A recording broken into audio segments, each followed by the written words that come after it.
Hey guys, Scott DeSalvo, your favorite Chicago injury lawyer. And in today's video, I want to tell you about a phone call I had. And so I guess the topic of this video is, how could my case possibly settle for less than my medical bills? I mean, that sounds crazy, right? Well, I'm going to explain to you why sometimes cases will settle for less than the total amount of your medical bills, okay? So, guy called me, really mad at his attorney, wanted to switch attorneys. I do what I always do in that situation. I try and defuse the situation, because a lot of times sometimes it's the right decision to switch attorneys, and other times it's the wrong time to do it and you shouldn't do it, right? So it's a case-by-case situation. So what happened here was that fella got an offer. His medical bills were around $20,000. His offer to settle the case was about $15,000. And according to him, his lawyers told him, your case has some real challenges. This is the best you're ever going to get. Take it or leave it. If you don't want the money, find a different lawyer. Well, that's not a very nice way for a lawyer to explain a rough situation to a client. So I don't blame the gentleman for being upset about it. Your lawyer shouldn't talk to you that way. That's not very nice, but that's sort of what was happening under those circumstances, as unfortunate as it was. So at first I'm like, well, that doesn't sound right. I mean, most cases ideally are going to settle for more than just medical bills, right? Like, ideally, that's what you want to happen. You want them to settle for more than just the medical bills. And then I asked him some questions, right? So here's what happened. He was in a car accident where it was a question of lights. So somebody ran the red light. Either the client did or the defendant did. The problem is, my client was alone in his car and the defendant had a passenger. So according to the insurance company, the passenger and the driver in the other car said our guy ran the red light. Our guy says that the other car ran the red light. And so the problem is, we got two witnesses against one. Now, a lot of times in those situations, the insurance company won't make any offer at all, because they know that if you go to trial and the other side has two witnesses and you have one, who's the jury going to believe, right?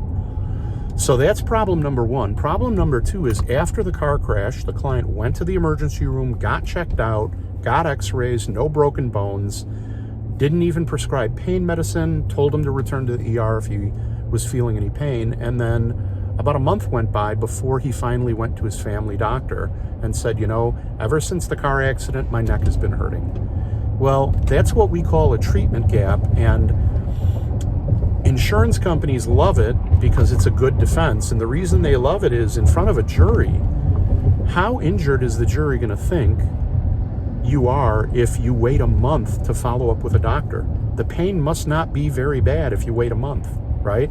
Now, as a practical matter, you and I both know that there are people who hate going to the doctor, who are tight on money, don't have health insurance, or have a health insurance plan where there's a ton of out-of-pocket before you even are benefiting from the health insurance. And just some people hate going to the doctor. I'm one of them. I hate to say it. I'll walk around in pain for 2 months before I go to the doctor. But in front of a jury, it really hurts your chances at trial, right? Now, there were two other problems with the case that involve personal information from the client. And even though I'm not identifying the client by name, I don't feel comfortable talking about the other problems with the case. But my point is, we have 4 problems with the case, and it's definitely a case that if we took it to trial, we could lose, out and out lose. We could out and out lose just based on 2 witnesses versus 1. And so just by talking to the client for a few minutes, I had to recommend to him that he just settle the case.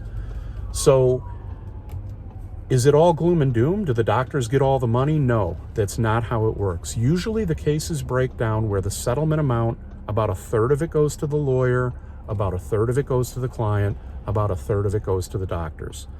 Those are general guidelines. Sometimes I'm able to cut great deals with doctors who have liens on a case and put way more money in my client's pocket.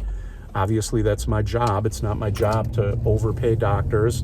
And a lot of times on rough cases, I'll cut my attorney's fee to put more money in the client's pocket.